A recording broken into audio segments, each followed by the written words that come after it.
Hello everyone, स्वागत है आप सभी का जोनियंस केमिस्ट्री क्लासेस में। तो चलिए आज हम अपना केमिकल थर्मोडायनामिक्स को स्टार्ट करते हैं। और केमिकल थर्मोडायनामिक्स में हमने लास्ट लेक्चर में अपना यूनिट कन्वर्जेशन पढ़ लिया था। तो चलिए इस लेक्चर को स्टार्ट करते हैं।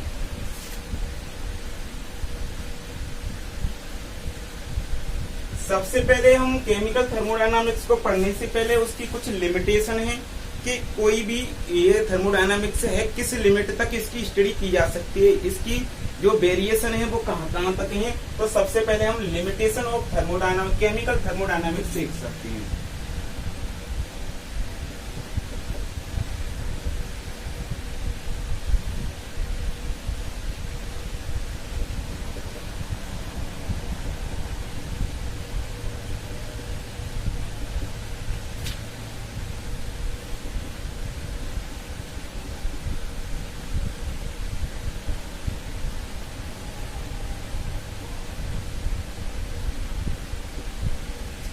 तो देखिए लिमिटेशन ऑफ केमिकल थर्मोडायनामिक्स क्या क्या है। तो हम देखेंगे कि जो हमारा केमिकल थर्मोडायनामिक्स है वो केवल केमिकल थर्मोडायनामिक्स सबसे नंबर फर्स्ट पर केवल और केवल मैक्रो लेवल पर स्टडी किया जा सकता है। किस पर?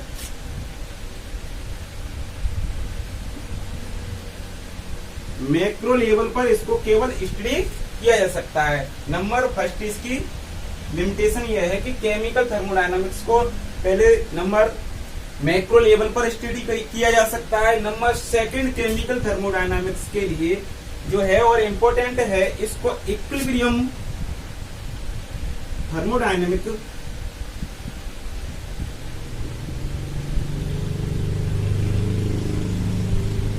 केमिकल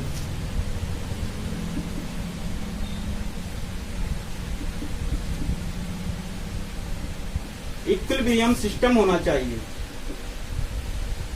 कैसा सिस्टम होना चाहिए? इसके लिए थर्मोडायनामिक केमिकल इक्विलिब्रियम सिस्टम पर ही, यानी कि इक्विलिब्रियम सिस्टम पर ही इसको स्टडी किया जा सकता है। अब ये इक्विलिब्रियम सिस्टम क्या होता है तो देख लीजिए। जो इक्विलिब्रियम सिस्टम होता है ये हमारा स्पेस, वह सिस्टम जो स्पेस एंड टेम्परेचर टाइम के अकॉर्डिंग टू टाइम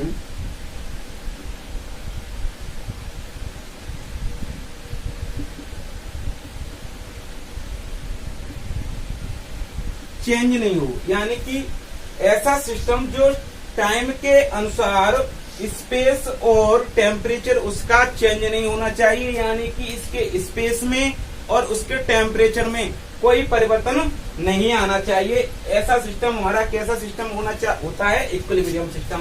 तो लिमिटेशन क्या क्या है हमारी केमिकल थर्मोडायनामिक्स की?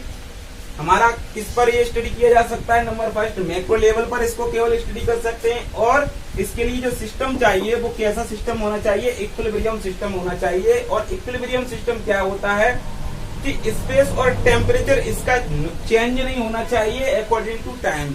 टाइम के अनुसार इसका स्पेस और टेम्परेचर चेंज नहीं हो, ऐसा सिस्टम इक्विलिब्रियम सिस्टम कहलाता है। ये थी लिमिटेशन ऑफ केमिकल थर्मोडायनामिक्स की। तो चलिए हम अपना आगे स्टार्ट करते हैं लेक्चर को और आगे देखते हैं कि हमारा यूनिवर्स है, हमारे यूनिवर्स के टू पार्ट्स हैं। नंबर फर्स्ट सिस्टम और number second surrounding.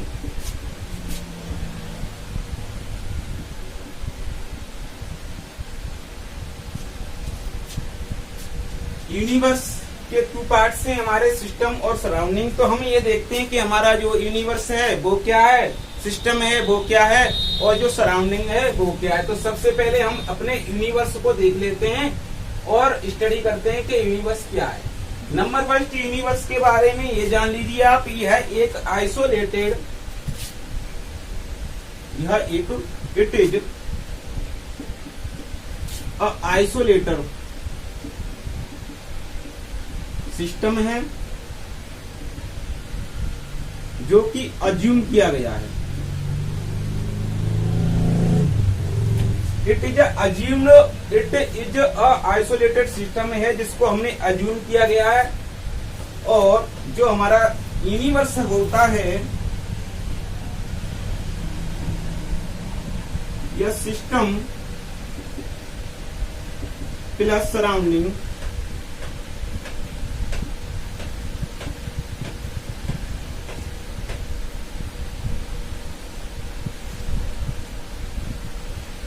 System plus surrounding किसके बराबर होता है? हमारा यूनिवर्स के, या ऐसे कह सकते हैं जो यूनिवर्स बराबर होता है वो सिस्टम और सराउंडिंग को जोड़ करके हमारा यूनिवर्स मिलता है। और यह बात नोट कर लेना, यह हमारा एक अज्यूम किया गया आइसोलेटेड सिस्टम होता है यूनिवर्स, ठीक है, जिसको हम अब देखेंगे कि हमारा जो सिस्टम है वो क्या है और हमारा जो सराउंडिंग है वो क्या है। तो हम जान लेते हैं, इसमें एग्जाम से तो लगभग कुछ नहीं पूछा जाता, फिर भी हमें समझने के लिए थर्मोडायनामिक केमिकल समझने के लिए ये जानना बहुत जरूरी होता है, क्योंकि इस पर भाई सिस्टम में ही स्टडी करेंगे और सिस्टम में स्टडी करेंगे, लेकिन हमको सिस्टम ही नहीं पता है तो हम स्टडी किस पर करेंगे। तो इसलिए हमें सिस्टम और सराउंडिंग ये जानना बहुत जरूरी है।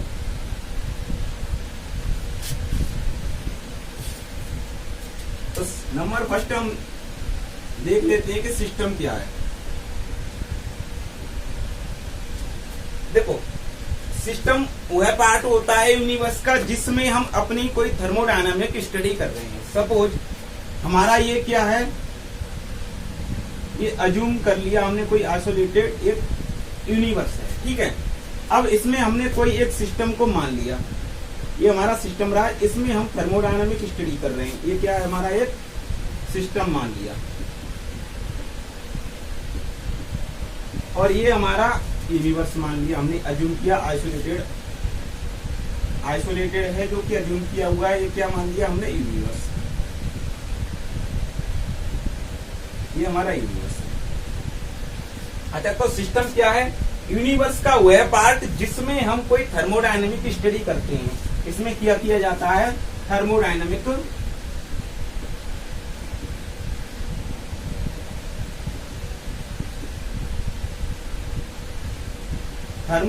हम इसमें अपनी स्टडी करते हैं। अच्छा, अब वो बात करते हैं कि हमारा सराउंडिंग क्या है।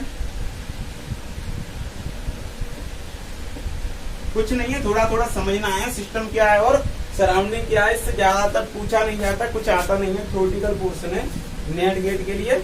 तो देखो, हमारे सिस्टम के अलावा, सिस्टम को छोड़ करके जो रिमेनिंग पार्ट बचा हुआ पार्ट है सिस्टम के अलावा, जिसमें हम अपनी थर्मोडायनामिक स्टडी कर रहे हैं, इसके बाद यूनिवर्स का जो भी पार्ट बचा हुआ है, जो भी पार्ट हमारा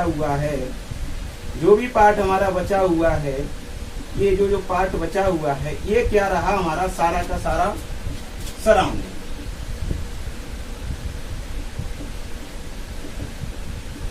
तो देखो, हमें सिस्टम समझ में आया। सिस्टम जिसमें वह पार्ट, यूनिवर्स का वह पार्ट जिसमें हम अपनी थर्मोडायनामिक स्टडी करें। ये हमने कोई एक पार्ट मान लिया, इसमें हम अपनी, ये पूरा यूनिवर्स है, इसमें कोई हमने एक पार्ट मान के चला, इसमें हम अपनी थर्मोडायनामिक स्टडी करेंगे। तो इसमें हम अपनी थर्मोडायनामिक स्टडी कर रहे हैं, तो इस पार्ट को हम क्या कहेंगे, सिस्टम कहेंगे। अच्छा, इसके बाद जो भी यूनिवर्स का पार्ट बचा हुआ है वो सारा का सारा क्या हो गया, हमारा सराउंडिंग हो गया। इसके बाद जो कुछ भी बचा है वो सारा का सारा क्या हो गया, सराउंडिंग हो गया। अच्छा, एक टर्म और पढ़ने को मिलेगा आपको, बाउंड्री। अब देख लो बाउंड्री क्या है। देखो, बाउंड्री क्या है, बाउंड्री कुछ नहीं है, एक वॉल है, वह दीवार, वह वॉल जो सिस्टम और सराउंडिंग को सेपरेट करे। यानी कि यह जो दीवार दिख रही है आपको, ये वॉल दिख रही है ना, इसके बाद ही तो आप अज्यूम कर पा रहे हो, देख पा रहे हो कि इसके बाद का पार्ट जो है क्या है, हमारा सराउंडिंग है, और इसके अंदर का पार्ट क्या, सिस्टम। तो ये जो वॉल है ना, ये दीवार है, यह सिस्टम और सराउंडिंग को सेपरेट कर रही है, अलग अलग कर रही है कि भाई यहाँ से इधर का पार्ट क्या है हमारा, यहाँ से इधर का पार्ट, या इधर का क्या है हमारा, सराउंडिंग है, और यहाँ से अंदर का जो पार्ट है वो सिस्टम है। तो ये जो वॉल हुई ना, ये दीवार हुई, ये क्या हुई आपकी, बाउंड्री। क्या हुई, ये हुई बाउंड्री। यानी कि सिस्टम और सराउंडिंग को जो दीवार या जो वॉल सेपरेट करे उसे हम बाउंड्री कहते हैं। ठीक है, इतना बात हमने समझ ली। तो देखो, सिस्टम को तो हम पढ़ेंगे आराम से, क्या है, उससे पहले सराउंडिंग हमने जान ही लिया, उससे पहले हम बाउंड्री को देख लेते हैं ये कितने टाइप्स की होती है। देखो ये जो बाउंड्री है हमारी, जो मैंने बताई सिस्टम और सराउंडिंग को सेपरेट कर रही है, ये जो बाउंड्री है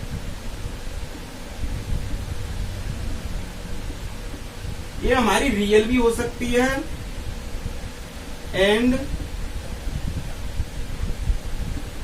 इमेजिनरी भी हो सकती है। ये जो बाउंड्री कैसी हमारी है वो रियल भी हो सकती है, मूवेबल बाउंड्री, रिजिड बाउंड्री, और डायाथर्मिक बाउंड्री और एडियाबैटिक बाउंड्री। तो हमने बाउंड्री के बारे में सीख लिया और बाउंड्री क्या चीज है। तो हम देख लो मूवेबल बाउंड्री क्या है, जो मतलब ऐसी किसी लेयर जैसी टाइप की बाउंड्री बन जाती है ना, हमने देखा हुआ है कभी तालाबों में ऊपर लेयर सी बन जाती है तो वो थोड़ी उधर रिफिल जाती है ना, उस बाउंड्री को यानी कि मूव भी कर सकती है, उस बाउंड्री को मूवेबल बाउंड्री कहते हैं। और कोई ऐसी कांस्टेंट बाउंड्री मान लें जो मतलब मूव नहीं कर सके, उसे रिजिड बाउंड्री कहते हैं। और डायाथर्मिक तो जानती है, और एडियाबैटिक बाउंड्री। तो ये आपकी बाउंड्री हो गई। तो हम बात करेंगे सिस्टम की। किसकी बात करेंगे हम? सिस्टम की। सिस्टम में ही हमको स्टडी करनी है, तो सिस्टम के बारे में थोड़ा सा हम आइडिया ले सकते हैं। चलिए देखो हमारा जो सिस्टम होते हैं वो हमारा सिस्टम यहाँ पर 3 टाइप का हम पढ़ेंगे आपको। नंबर फर्स्ट है आपका ओपन सिस्टम,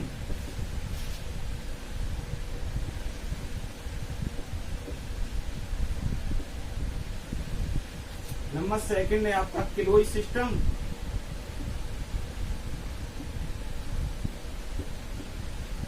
और नंबर थर्ड है आपका adiabatic system.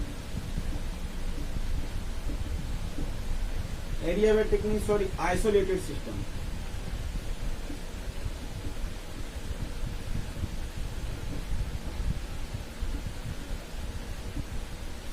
Open system, close system और आइसोलेटेड सिस्टम। तो आपके सिस्टम कितने प्रकार के होते हैं? 3 टाइप्स के होते हैं, ओपन सिस्टम, क्लोज सिस्टम और आइसोलेटेड सिस्टम। अच्छा, इन सिस्टमों को हम किसके बेस पर डिफाइन करेंगे? जो हमारा मास है एंड हीट है,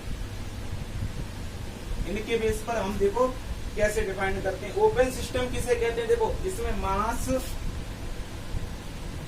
एंड हीट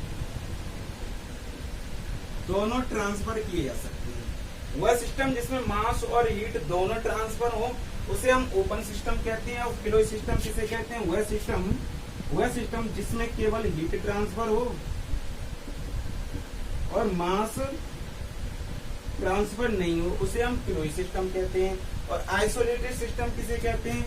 वह सिस्टम जिसमें मास एंड हीट दोनों ही ट्रांसफर ना हो, उसे हम आइसोलेटेड सिस्टम कहते हैं। तो ओपन सिस्टम वह सिस्टम जिसमें मास और हीट दोनों का ट्रांसफर होता है, ओपन सिस्टम।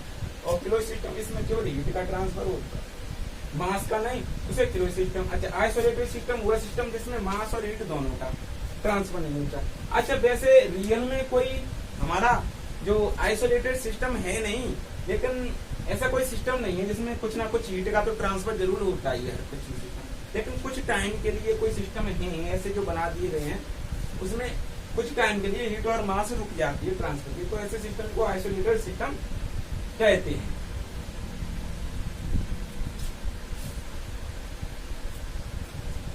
अच्छा, ये तो रहे आपके सिस्टम मास एंड हीट के बेस पर आपका सिस्टम के टाइप। अच्छा, अब हम कहते हैं इक्विलिब्रियम के बेस पर हमारा जो सिस्टम होता है, इक्विलिब्रियम के बेस पर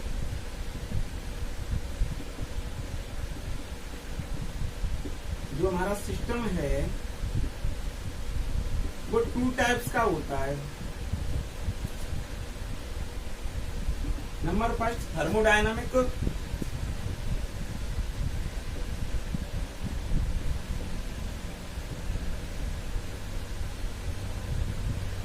थर्मोडायनामिक इक्विलिब्रियम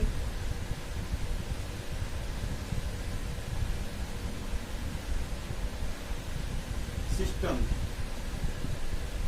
और नंबर सेकंड थर्मोडायनामिक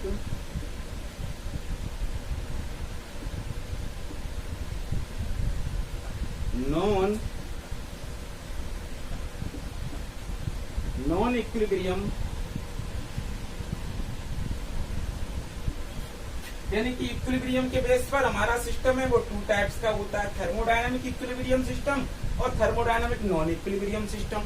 और इक्विलिब्रियम सिस्टम मैंने आपको बता ही दिया था, वह सिस्टम जो टाइम के अकॉर्डिंग स्पेस और टेम्परेचर उसका चेंज नहीं होता है, वो इक्विलिब्रियम सिस्टम कहलाता है। अच्छा, मैंने लिमिटेशन में आपको बता ही दिया था कि जो हमारा थर्मोडायनामिक है, जो केमिकल थर्मोडायनामिक है, वो केवल इक्विलिब्रियम सिस्टम पर ही स्टडी किया जा सकता है।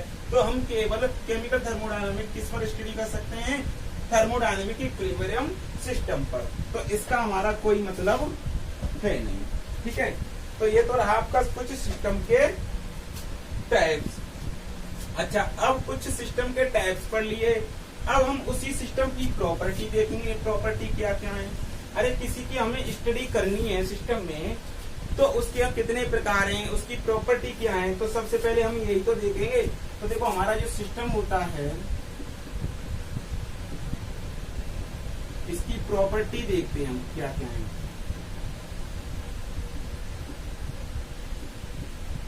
तो हमारे सिस्टम की प्रॉपर्टी कई होती है। हमारा सिस्टम होता है ना, उसकी हमारी प्रॉपर्टी, जैसे हमारा टेम्परेचर रहा, प्रेशर रहा,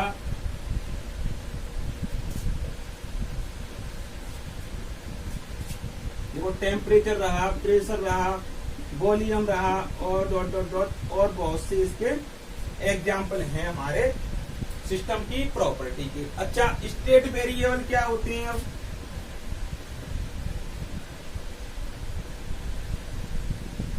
स्टेट वेरिएबल देख लेते हैं।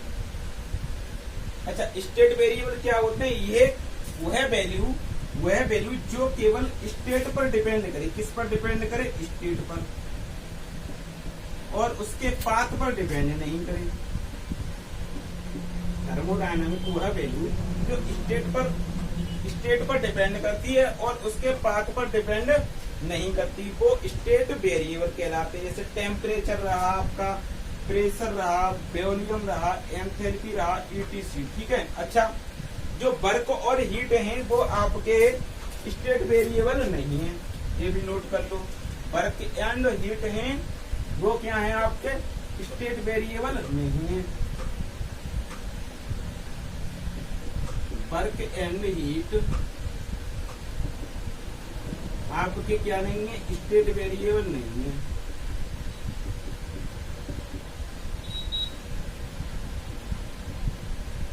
आपके स्टेट वेरिएबल ये नहीं है। वर्क एंड हीट आपके स्टेट वेरिएबल नहीं है। ये रही आपकी प्रॉपर्टी स्टेट वेरिएबल की बात। अब सिस्टम की जो हमारी प्रॉपर्टी है उसे देख लो। जो सिस्टम की प्रॉपर्टी होती हैं,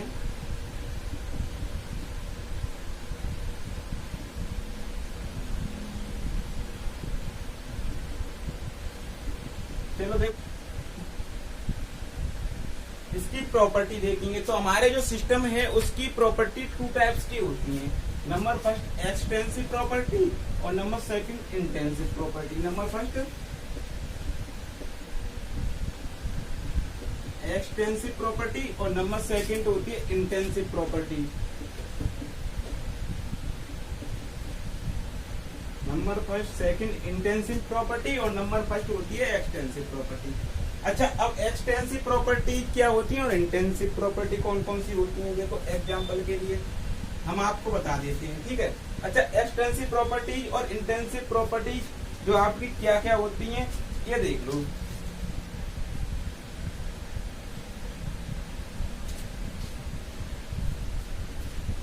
वह प्रॉपर्टी जो आपके सिस्टम पर डिपेंड करें। किस पर डिपेंड करती हैं? आपके सिस्टम पर डिपेंड करती है, सिस्टम के मैटर पर।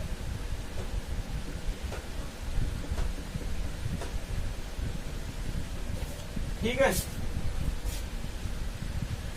आपका molar heat capacity, molar heat capacity, और आपका T4 होता है टेम्परेचर,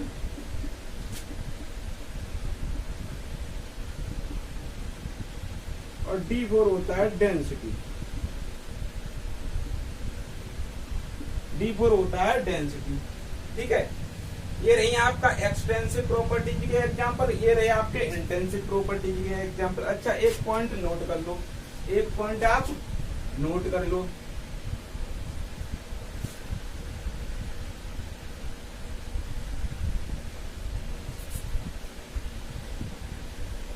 देखो, किन्हीं पॉइंट यह है कि किन्हीं दो एक्सटेंसिव प्रॉपर्टी का जो रेशियो होता है वो इंटेंसिव प्रॉपर्टी के बराबर होता है। जैसे देखो, हमारा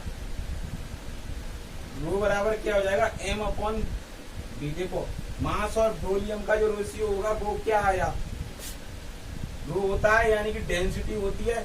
तो डेंसिटी क्या है हमारी, इंटेंसिव प्रॉपर्टी है। और देखो C बराबर क्या होता है, n/v है, n/v होता है, v फॉर वॉल्यूम और n for amount of substance होता है। तो देखो, ये क्या हुआ हमारा, C हुआ, कंसंट्रेशन आ गया, और कंसंट्रेशन क्या है हमारी, एक इंटेंसिव प्रॉपर्टी है। क्या है हमारी, इंटेंसिव प्रॉपर्टीज है।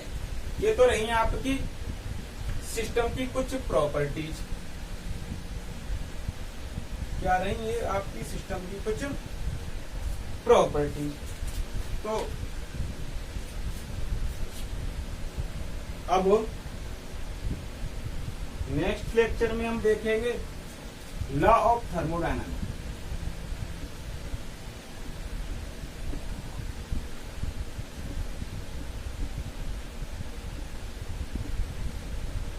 तो हम ये देखेंगे कि हमारे जो थर्मोडायनामिक लॉ हैं वो कितने हैं और कौन कौन से और कैसे कैसे, ये चीज हम नेक्स्ट लेक्चर में पढ़ेंगे।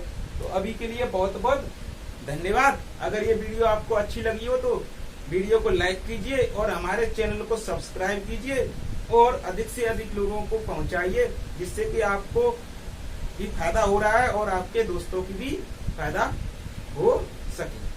इसलिए आप लोगों का एक बार फिर से बहुत बहुत धन्यवाद। Thank you.